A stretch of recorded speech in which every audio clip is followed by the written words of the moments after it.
Bienheureux à vous qui nous consacrez de votre temps lorsqu'il est 19h30.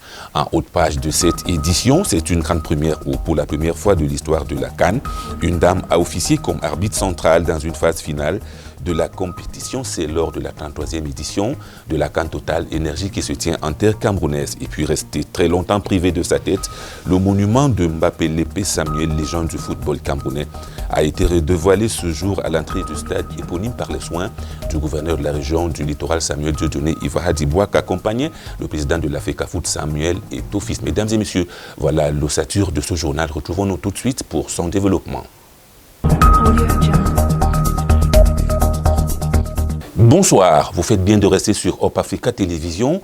Ouvrons ce journal par cette information triste où le Sénat camerounais est en deuil. Sylvestre Naondoa est décédé ce matin des suites de maladie à Paris. Il était l'un des vice-présidents du Sénat au Cameroun. Originaire de Lamefou et Afamba, il est né en 1947 en Fou. Le défunt était militant du Rassemblement démocratique du peuple camerounais et toujours dans la même veine, cette fois-ci à Bamenda, le sénateur Kemende Henry du Social Democratic Front a été abattu hier par des ravisseurs terroristes. Il se trouvait à bord de son véhicule lorsque les Ambazoniens l'enlèvent, ensuite l'abattent, emportant ainsi son véhicule. Un signal fort que les sécessionnistes sont déterminés à déstabiliser la CAN dans la zone anglophone. Tous les 10 janvier, les Béninois rendent hommage aux divinités du vaudou, une religion qui vénère les dieux et les esprits de la nature et respecte les ancêtres. Reportage.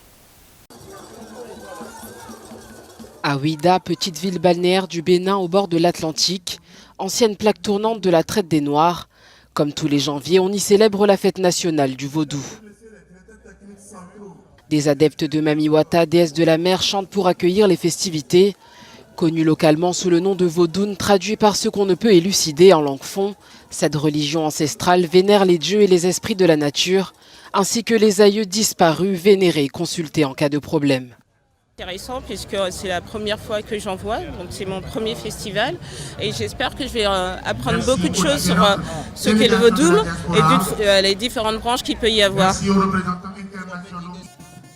L'arrivée des missionnaires chrétiens dans le royaume du Dahomey il y a 160 ans a modifié le panorama religieux de la région, sans totalement briser le lien spirituel entre le vaudou et ses partisans. Aujourd'hui, les Béninois pratiquent encore les croyances vaudou, en parallèle à celles du christianisme et de l'islam. Le vaudou compte 50 millions d'adeptes dans le monde, du Brésil à Haïti en passant par l'État de Louisiane dans le sud des États-Unis. Je vénère la divinité Mami depuis 55 ans. Mami est une divinité vaudou qui vit dans la mer, mais pas n'importe quelle mer. Elle s'appelle Mami, la pourvoyeuse de richesses. Et elle réside dans l'océan. Les divinités vaudou célébrées au Bénin comprennent également Evioso, dieu du tonnerre, Sakpata, dieu de la terre, et Goku, le dieu de la guerre. Mami Wata, quant à elle, est particulièrement vénérée par les femmes, notamment pour ses pouvoirs liés à la santé, la fertilité et la beauté. Sur la plage de Ouida, seuls les initiés sont autorisés à faire des offrandes. Le président égyptien déclare que son gouvernement fournit des soins de santé et autres prestations à tous les migrants et autres réfugiés malgré les ressources limitées et les tensions économiques de son pays. Reportage. Le président égyptien Abdel Fattah al-Sisi a critiqué la gestion de la question des réfugiés par les gouvernements européens qui érigent des frontières et signent des accords avec la Turquie et la Libye pour éloigner les migrants de leurs côtes. C'est ainsi que Tripoli est devenue une prison à ciel ouvert pour plusieurs milliers de personnes détenues. La migration est un droit de l'homme. En Égypte, nous accueillons environ 6 millions de personnes qui sont venues en Égypte à la suite des conflits actuels. Certaines d'entre elles sont venues à la suite d'un conflit ou elles sont venues en Égypte en raison des ressources limitées et de la pauvreté dans leurs pays qui sont proches de nous. Nous ne les avons pas rejetées ou mis dans les camps. Je parle d'un nombre important, pas de 5 000 ou de 10 000 personnes. Ces propos ont été tenus au Forum mondial de la jeunesse dans la ville de Sharm el-Sheikh. Le dirigeant égyptien s'est étonné de la réticence des Européens qui n'hésitent pas à bafouer les droits de l'homme. La question de la migration et la façon dont les pays l'ont traitée ont également été révélatrices. Elles ont révélé le concept et la pratique des droits de l'homme dans certains pays. Allez-vous accueillir ces personnes qui n'ont aucune chance ou bien vous protégez uniquement votre société, vos gains et vos capacités économiques et vous ne voulez pas subvenir aux besoins de quelqu'un d'autre? Avec les restrictions et la sécurité renforcées aux frontières méditerranéennes de l'Europe, une nouvelle route vers l'Union européenne est apparue à travers les forêts et les marais d'Europe de l'Est. Sorti de prison vendredi soir, Eskinder Nega, impatient de reprendre son combat, a retrouvé ses locaux de son parti politique, Balderas, depuis lundi. Reportage. Gracié et libéré de prison, le leader de l'opposition éthiopienne, Eskinder Nega, se dit prêt à participer au dialogue national inclusif. Amnistié le 7 janvier dernier, Eskinder Nega s'est exprimé en réponse à la proposition du gouvernement d'organiser un dialogue national, seul moyen selon lui pour espérer un retour à la paix dans le pays. S'il y a un dialogue national, et nous espérons être invités, bien sûr que nous en ferons partie. Le pays en a besoin. Savoir si cela portera ses fruits ou si ce processus sera digne de confiance est une autre question. Sorti de prison vendredi soir, Eskinder Nega, impatient de reprendre le combat, a retrouvé les locaux de son parti politique Balderas dès lundi. Pour l'ancien journaliste qui remet en question le résultat des dernières élections, de telles discussions nationales permettraient d'approfondir les questions fondamentales concernant l'équité des scrutins. Le problème le plus important auquel nous sommes confrontés en tant que nation aujourd'hui est cette guerre menée contre notre unité, pas le TPLF. Vous savez, depuis qu'ils ont perdu le pouvoir, maintenant leur intérêt n'est pas seulement de changer le gouvernement, leur intérêt n'est pas seulement de revenir au pouvoir, leur intérêt est de briser le pays. Et nous devons arrêter cela, nous devons préserver notre nation. À 52 ans, Eskinder Nega retrouve la liberté après avoir été emprisonné en juillet 2020, après les manifestations meurtrières qui ont eu lieu dans la capitale et dans la région d'Oromia à la suite du meurtre du célèbre chanteur Oromo, Hachalu Hundessa.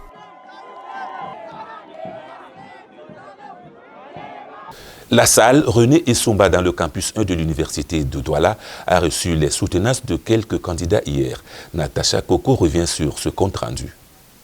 Prestations de sécurité sociale et inégalité des revenus. Le cas des pays de la zone Cyprès.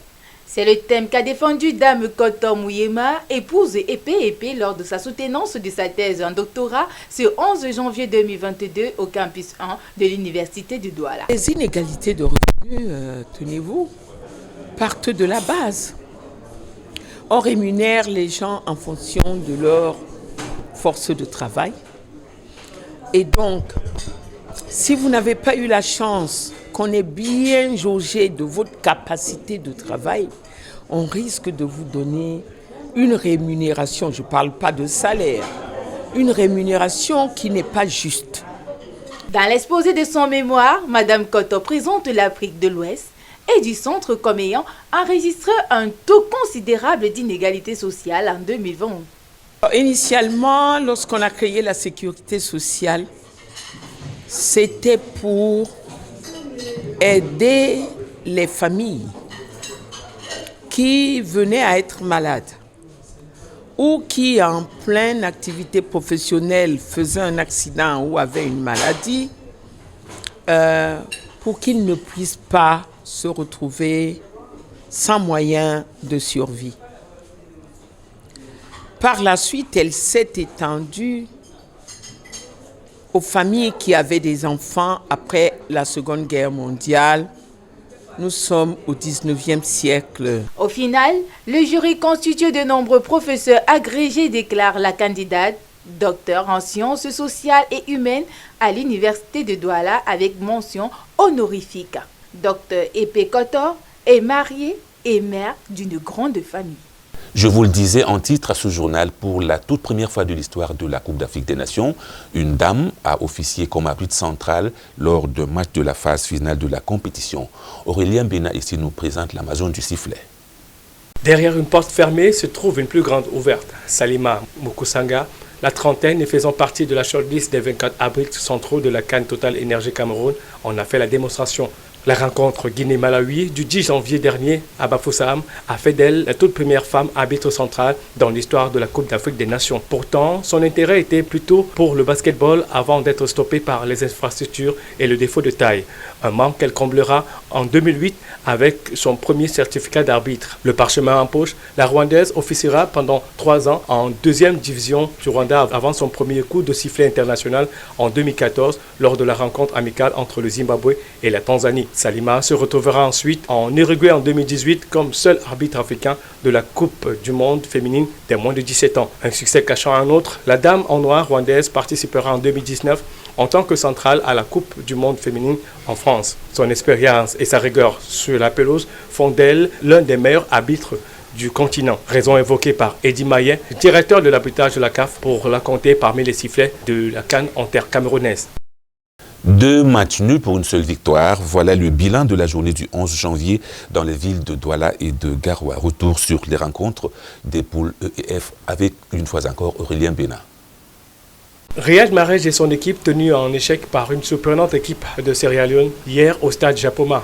C'est dos à dos que les deux sélections se sont quittées sur un score nul et vierge, 0 but partout. Le duel de Rumde Adia entre les Super Eagles du Nigeria et les Pharaons d'Égypte aura tourné à l'avantage des coéquipiers de Moses à travers une réalisation du dossard 14, Kelechi et Ignacio, pour un score final d'1 but à 0. Dans la même journée, Soudanais et Bissau-Guinéens sont sortis de leur confrontation sans le moindre but marqué pour un score nul et vierge, 0 but partout. En termes de bilan, un seul but marqué pour une victoire et 2 matchs nuls. Une journée de compétition en mode partage de points entre Soudanais et Bissau-Guinéens et Algériens et Sierra-Léonais qui pointent respectivement 1 point au classement. C'est un fait. Après le match d'ouverture qui a opposé la sélection camerounaise à celle du Burkina Faso dimanche dernier, les Camerounais semblent manquer d'intérêt à assister à d'autres rencontres. Virginie Kouimongepi. L'ambiance exceptionnelle qui a accompagné le match d'ouverture dimanche dernier au stade Paul Biya à Yaoundé-Olembe s'est très vite retombée. Les supporters camerounais qui ont fait plein stade pendant le premier match ont subitement montré peu d'intérêt pour le second et la suite des matchs. À Bafoussam comme à Douala ou à Garoua, les stades sont creux. Plusieurs difficultés évoquées. Le prix des billets et surtout ce qui est comme préalable, notamment les tests pour le coronavirus, sont à l'origine de ce mécontentement de la population. On l'a vu à Bafoussam, on l'a vu du côté même de Douala. Moi-même, je ne suis pas content qu'on m'injecte avant d'entrer dans le stade. Cette injection, moi, je ne suis pas partant. Les oreilles des matchs qui ne cadrent pas toujours avec les programmes de travail de la plupart des supporters. La pandémie à Covid-19 qui a provoqué quelques failles dans le processus. Les populations restent assez réfractaires au vaccin et pourtant, les mesures édictées par le ministre de la Santé publique Manaouda Manachi précisent bien qu'il faut un pass sanitaire ou un PCR datant de moins de 72 heures ou encore un TDR datant de moins de 24 heures ainsi que votre ticket d'accès au stade. Qu'est-ce qui serait donc à l'origine de ce manque d'engouement? C'est juste parce que c'est par rapport au test de Covid.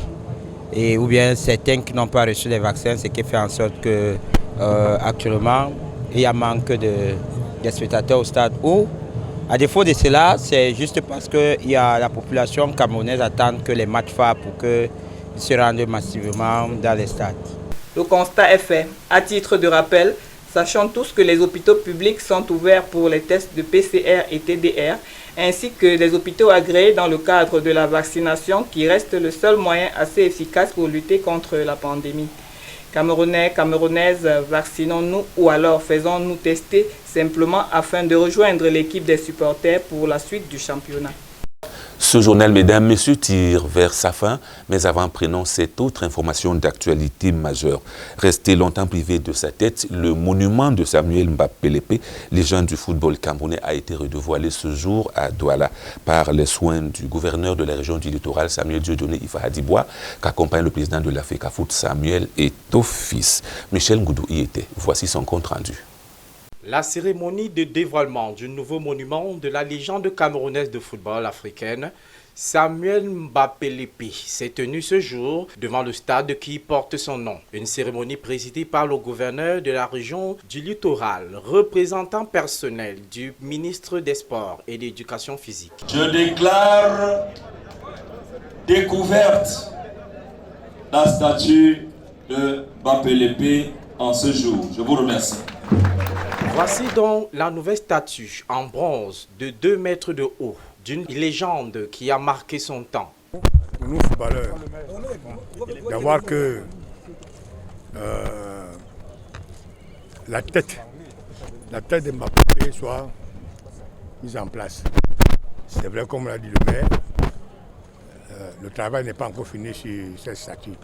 Et nous voulons que ce travail se termine, que quand les gens vont passer, qu'ils sachent que c'est Mbappé, qu'il n'y ait pas de questions à se poser. Autorités traditionnelles et administratives sont sorties pour le grand jour. Dans ce traditionnel et parade des anciennes gloires du football, des clubs mythiques de la ville de Douala ont agrémenté la journée. Cette inauguration de la statue de Mbappé est une initiative de la mairie de Douala. C'est un acte incivique, c'est l'acte des gens qui ne veulent pas comprendre que nous avons une histoire. Nous avons l'histoire, nous ne sommes pas nés comme ça. Il y a des gens qui sont venus avant nous, qui ont fait l'histoire de ce pays et nous devons reconnaître les valeurs que ces gens ont portées. Mbappé avait une statue que les gens n'aimaient pas, pour le dire ainsi. Et parmi ces gens-là, il y a un qui a commis un acte civique en enlevant la tête. Il m'a semblé normal qu'on réhabilite cette statue. La Fédération camerounaise de football, par son président présent pour l'occasion, dit toute sa satisfaction. Décédé en 1985, Mbappé reste toujours dans les mémoires, telle l'une des plus grandes légendes du football africain et au-delà. Voilà, mesdames, messieurs, c'était tout pour ce journal. Merci pour votre fidélité. Prenons rendez-vous demain quand il sera 19h30 pour un autre numéro d'information sur Hop Africa Télévision. D'ici à là, je vous souhaite de passer un très bon appétit si vous êtes à table. Au revoir et à demain.